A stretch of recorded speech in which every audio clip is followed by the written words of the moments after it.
couple of nights ago, I finished Shadow of the Erdtree, the long-awaited expansion for Elden Ring. And after spending hours attempting the insanely difficult final boss, once I beat the final boss, it hit me. This is the end of Elden Ring. Elden Ring is over. The developers, as far as we know, have no plans for a future expansion, so unless they plan on making a sequel to Elden Ring at some point, this is it. Elden Ring is over, and I just stood there in awe, like, wow, Elden Ring is done? That's insane. And that got me thinking about how Elden Ring started, where it would go, and now where it would end up after Shadow of the Erdtree. So, without further ado, let's take a look back on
Let me take you back to March 22nd, 2019. That was the day that Sekiro came out, and it, of course, went on to receive critical acclaim. Everybody loved Sekiro for how incredible the combat was, and being a bit different from the other FromSoft Souls games. It was very unique, and people just loved the combat and the bosses and the level design, all the usual stuff that people love FromSoft games for. It was incredible, right? So we were already experiencing this great game, and of course it would go on to win Game of the Year at the Game Awards that year. However, in between, you see, something interesting happened. On June 12th, 2019, not even 3 months after Sekiro had been released, we were treated to our first ever teaser for Elden Ring. I'm sure you guys all remember this teaser very well. I sure do. I feel like right from the start of that initial announcement trailer, before it even says that it's a new world from Hidetaka Miyazaki and George R.R. Martin, you could just tell that it was a From Software game. It just had that vibe about it. And then when it did say a new world from Hidetaka Miyazaki, I mean, people lost it. And then George R.R. Martin after that was just a huge surprise. Like, what? Miyazaki is collaborating with the Game of Thrones guy on this world? That is insane.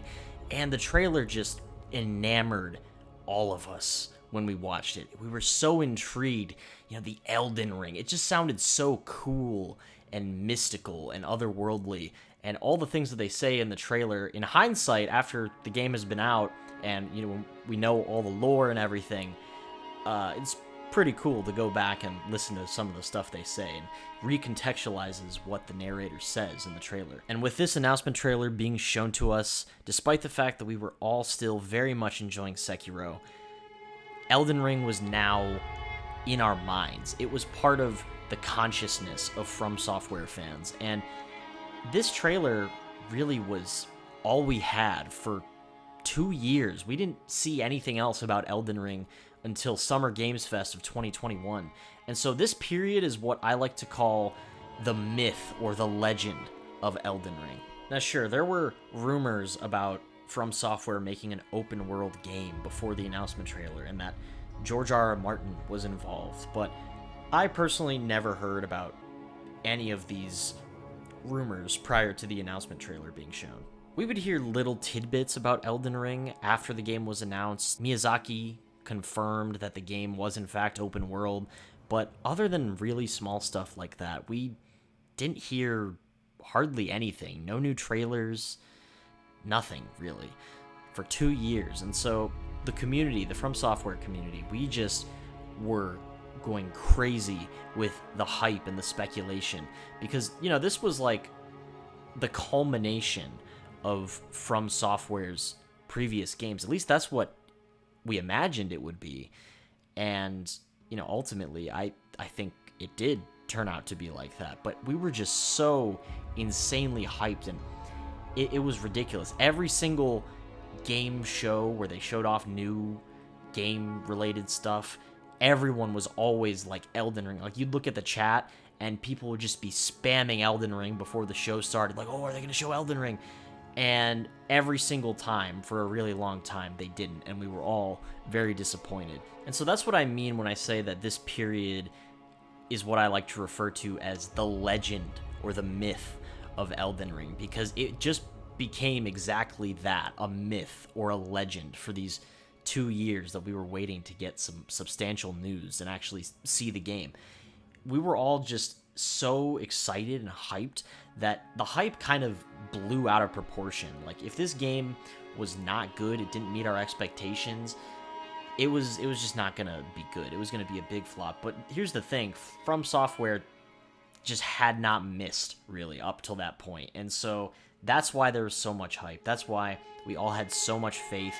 And in the end, well, I think the hype definitely paid off. You know, when you think about it, it might have been part of From Software's marketing strategy to show the game 2 years earlier. Not show the game, but to announce the game 2 years prior, and then let us stew as a community. Let us get hyped for it, so that when they do show it to us, we're just extra hyped. And if this was part of their marketing strategy, well, I think it's safe to say that it worked out pretty well for them. And this leads us to the next part of the story, where we finally got to see what Elden Ring actually looks like in-game. And this initial trailer did not disappoint. It was really exciting to finally see what the game looked like. There was so much cool stuff. The world looked cool, the enemy designs, everything. It all looked insanely cool, and we got a release date, and it was a great time. And this just got people even more hyped leading up to the release. And when the game did release, well, let me tell you, the hype was real. Everyone was loving this game. It sold 13 million copies within a month of it being released, and it did insanely well on Metacritic, and people were just so enamored by the world, and it really did feel like the culmination of From Software's work up to that point, as we were expecting and as we were hoping for, and the hype paid off, like I said earlier. The initial release period of Elden Ring was such an incredible time. I mean, whenever any game that you're really excited for comes out and you get to experience it for the first time, that's a really special thing, and you're never going to get that initial playthrough back. But I truly think that one of the best feelings in gaming right now is booting up a new From Software game at release, and you don't know anything about the game, and nobody else does. I think that this feeling is exemplified with Elden Ring, because it was From Software's first attempt at an open world game, and they just nailed it out of the park. They completely, perfectly transitioned their tried and true formula to an open world setting.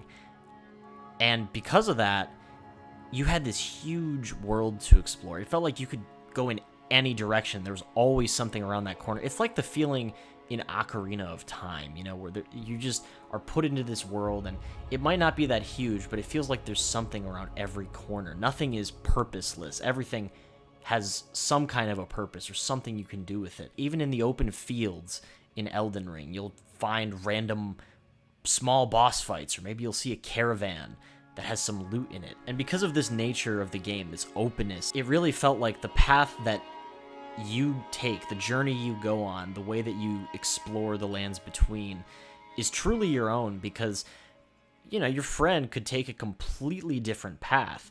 I mean, you could fight Godric first, as your first shard bearer that you kill, or your friend, maybe he went and fought Moog as his first shard bearer. And I think that's kind of unlikely for a first playthrough, but you get the idea. The possibilities are insane for the way that you can explore Elden Ring and the order in which you do things. I remember the launch period of Elden Ring very fondly, and it all starts with me booting up the game for the first time and just sitting on the main menu as I'm just in awe at the theme, the musical theme. Oh my god.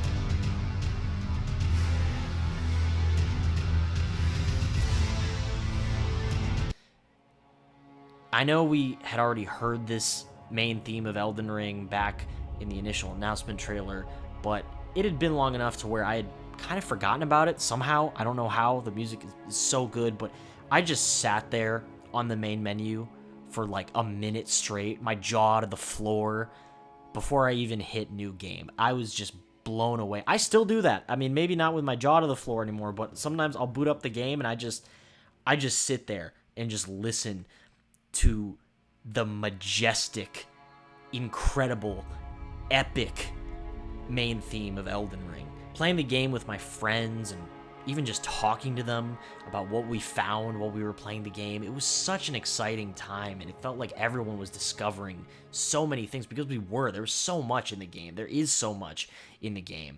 And, you know, some of my favorite memories from this early period are me going into the Siofra well for the first time. You take that long elevator ride down, and all of a sudden it looks like you're in outer space underground. It's like, what? And then you go down there and you check the map. You're like, wait a minute, there's a map underneath the map? What? That's a pretty consistent theme for some of my fond early memories of Elden Ring, was just learning the sheer size of the game. Because, you know, when you step out of that initial cave and you check the map, you're like, wow, it's a pretty big map. I got a lot of stuff to explore. And then the map just keeps getting bigger and bigger and bigger. And then you find, like I said, zones underneath the map. And it's like, how big is this game? How massive is this? Is this like the biggest game of all time?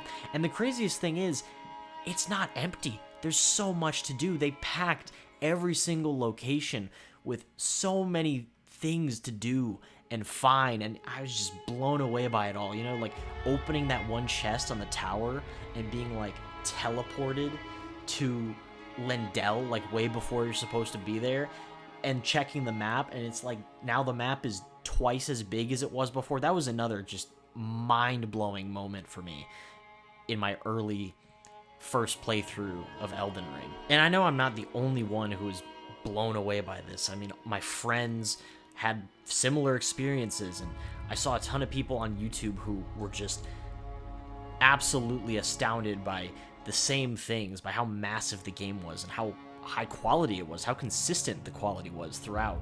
Elden Ring really felt like a once-in-a-decade kind of game, you know? Like, it's gonna go down in history as one of the greatest games of all time. Even right now, it has the 26th spot on Metacritic's Games of All Time list. And I know 26 doesn't sound that high, but, you know, there's a lot of classics to compete with. It's still got a 96 on Metacritic.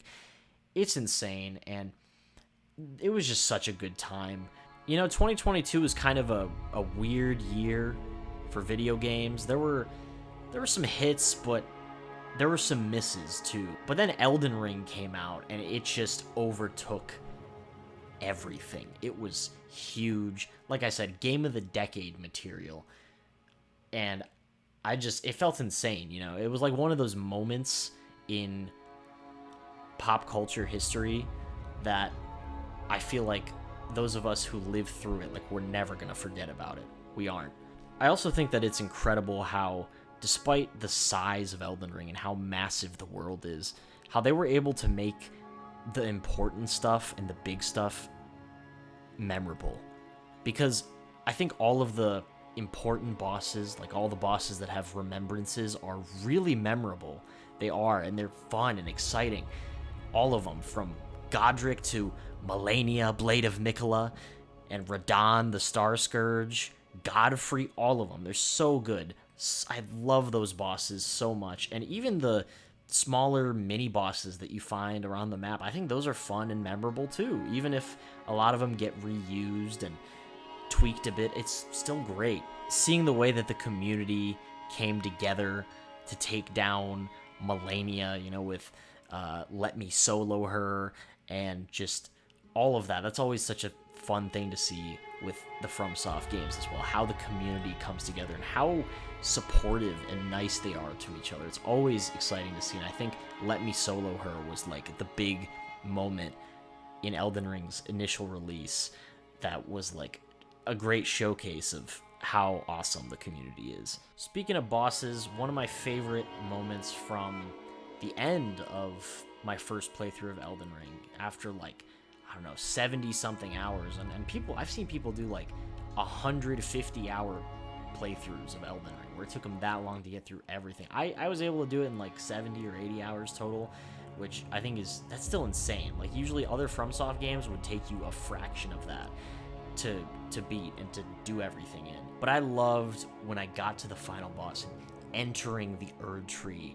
You see the Erdtree throughout your entire journey, and so it was just this big, like, full circle moment. It was like, all right, this is the culmination of my entire journey leading up to this. And you go in there and you see the room from the original cinematic with the hammer and the little table, and you see Queen Marika strung up, and then she falls down, and then, Radagon shows up, and you just got the incredible music. Like, the final battle music, specifically Radagon's section, oh my god, that is insane.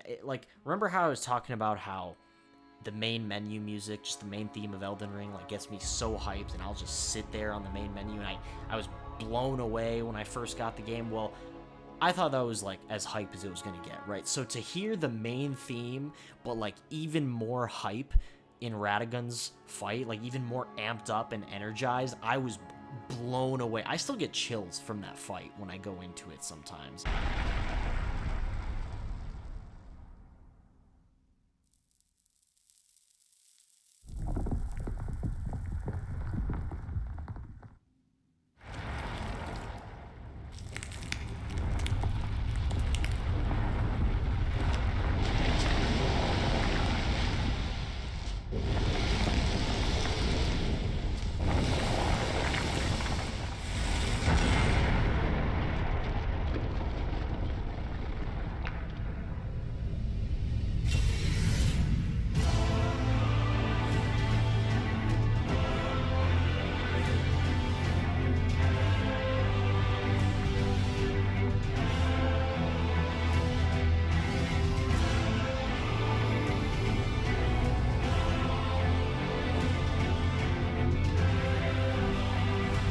And Radagon's design is just so insanely cool. He looks like Thor and Ganondorf fused into a single being. And I love how he's missing an arm, and his body's like all cracked, and he has the Elden Ring inside of him. And then, of course, in second phase, the Elden Ring returns to its original form as the Elden Beast, and you have that final fight, and just seeing the words "God slain" when you kill the Elden Beast is like the most satisfying thing ever. And so yeah, the hype for Elden Ring was in fact real. The game blew all of our expectations out of the water, and it was just an incredible time. It was one of those moments in gaming history that we will not forget.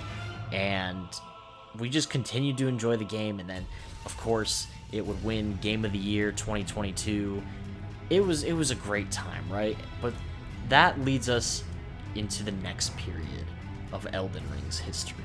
We all continued to enjoy Elden Ring, but naturally, we wanted more. We wanted more Elden Ring, and FromSoft has a history of doing DLCs for their games, and so it was eventually announced that they were going to do one. About a year after Elden Ring was released on February 21st, 2023 was when we first got the announcement of Shadow of the Erdtree, the expansion for Elden Ring, and we got this key art to go along with it, as well as some other little details. Kind of like the initial period of Elden Ring, the legend, it kind of happened again with Shadow of the Erdtree, but on a smaller scale, because, you see, all we really had, like the initial announcement of base Elden Ring, was the key art and some little tidbits. Like, I think we knew or were told that it was going to be a big expansion, which would be a first for FromSoft. They've always done DLC. However, because of the size of Elden Ring, they upped the ante and referred to it as an expansion because it truly is going to be a big new chunk of content. And so we waited for like another year, and people were, again, just speculating like crazy about what this expansion was going to be. A lot of people thought that it was going to be about Miquella, and I mean, that really made the most logical sense because Miquella was another demigod who really was not in the base game. He's in this cocoon in Mohg's place, and we heard about him from Melania too, so it just made the most logical sense. And of course, that is what ended up happening. The speculation in this time period, once again, was crazy. I think VaatiVidya made like a 40-minute long video just from the key art alone and the lore that was in the game to try to figure out what this DLC could possibly be about. And again, like I said, we were all thinking it was going to be Miquella, which of course was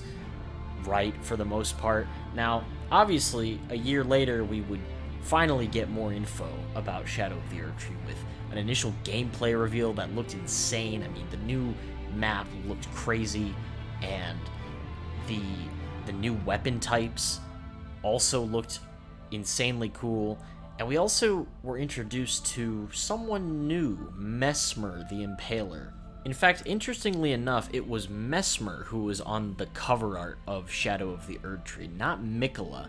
But, of course, we were still right that Miquella was a huge part of Shadow of the Erdtree, because in the trailer, in this initial gameplay trailer that they show, they talk about Miquella constantly. And they even show that that's how you enter this realm that Miquella is in. And this gameplay reveal for Shadow of the Erdtree was pretty recent. It was back in February of 2024, and we got the release date announced in that trailer as well, which was June 21st, 2024. Now, I unfortunately did not get to play Shadow of the Erdtree right when it came out because I was out of town for a while, but when I got back, you can bet that one of the first things I did in terms of games I played was Shadow of the Erdtree. In fact, all my streams are right here on my YouTube channel. They're very recent, and I had an absolute blast playing through this expansion, guys. It was incredible. My expectations were exceeded, kind of like they were with the base game of Elden Ring in some ways. When I was out of town, I did my best to stay as spoiler-free as possible because I really wanted to go in as blind as possible for Shadow of the Erdtree. All I had seen were the initial trailers, and I saw some images of some bosses, but I never watched any videos of people fighting them or anything because I wanted to go in completely blind. Another thing that I saw people saying about Shadow of the Erdtree while I was gone is that it was too hard, and this didn't surprise me at all because with every single game and DLC that FromSoft has released, this always happens. People always say that it's too hard, and then people just kind of forget about it. And it didn't surprise me at all because this is a FromSoft DLC/expansion in this case, and in every single DLC of FromSoft's previous games, they always up the ante on difficulty. They always make it way more difficult than the base game. I mean, Dark Souls 1, you had the Artorias DLC, which had Artorias, Manus, and that one dragon whose name I can't remember, but he was a difficult boss too. Dark Souls 2, you had like the Fume Knight. Dark Souls 3, you had the Ringed City and Ashes of Ariandel, with some of the hardest bosses in the entirety of Dark Souls 3, with the Father Ariandel and Sister Fried fight, as well as Dark Eater Midir and Gale in the Ringed City. And so, as I played Shadow of the Erdtree, it was pretty par for the course in my opinion in terms of difficulty. I never really felt like it was too difficult for me. The only time where I ever felt like that was with the final boss, who I'm not going to show footage of here just in case people still are playing through the expansion and haven't gotten to the final boss yet, but I'll say that the final boss is incredibly difficult, easily one of the most difficult bosses that FromSoft has ever made. We're talking more difficult than Melania, more difficult than Dark Eater Midir from Ringed City and Dark Souls 3.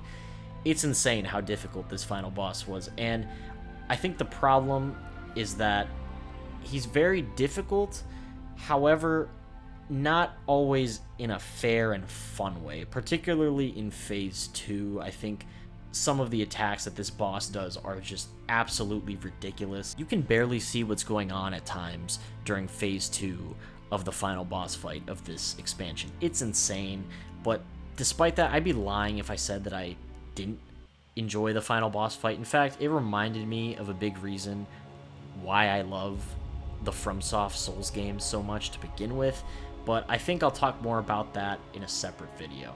Overall, I had an incredible time with Shadow of the Erdtree. I loved the bosses for the most part. I loved the new map.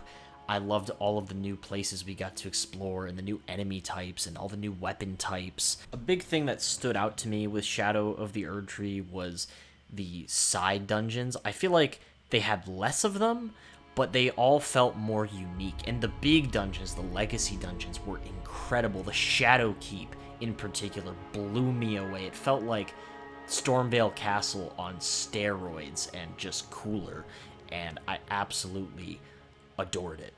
I really think that Shadow of the Erdtree is one of the greatest pieces of additional content that From Software has ever made, and that seems to be the general consensus, because Shadow of the Erdtree has sold incredibly well and became the highest rated piece of DLC on Metacritic that has ever been released in a video game so far, and I think that that is an incredible accomplishment that FromSoft, Miyazaki, and crew should all be very proud of themselves for. And that brings us back to where we started in this video, the end of Elden Ring, because now that Shadow of the Erdtree has been out, even though there's plenty of people still enjoying it, Elden Ring is over unless there's a sequel at some point, because again, FromSoft has no plans to make another expansion for Elden Ring. You guys have been listening to me shower Elden Ring with praise throughout this entire video, and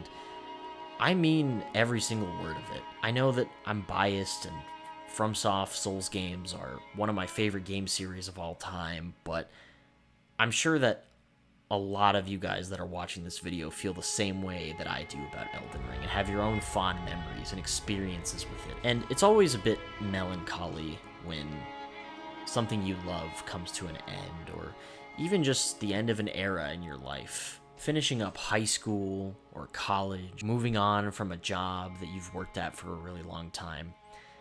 Whenever periods like these in our lives come to an end, we tend to reflect back on them, and I think that this is applicable to when something that we love comes to an end as well. That's what inspired me to make this video in the first place, and if you're still watching at this point in the video, I really appreciate you watching, and I really hope that you'll consider liking and subscribing and doing all the things. I really appreciate it a lot.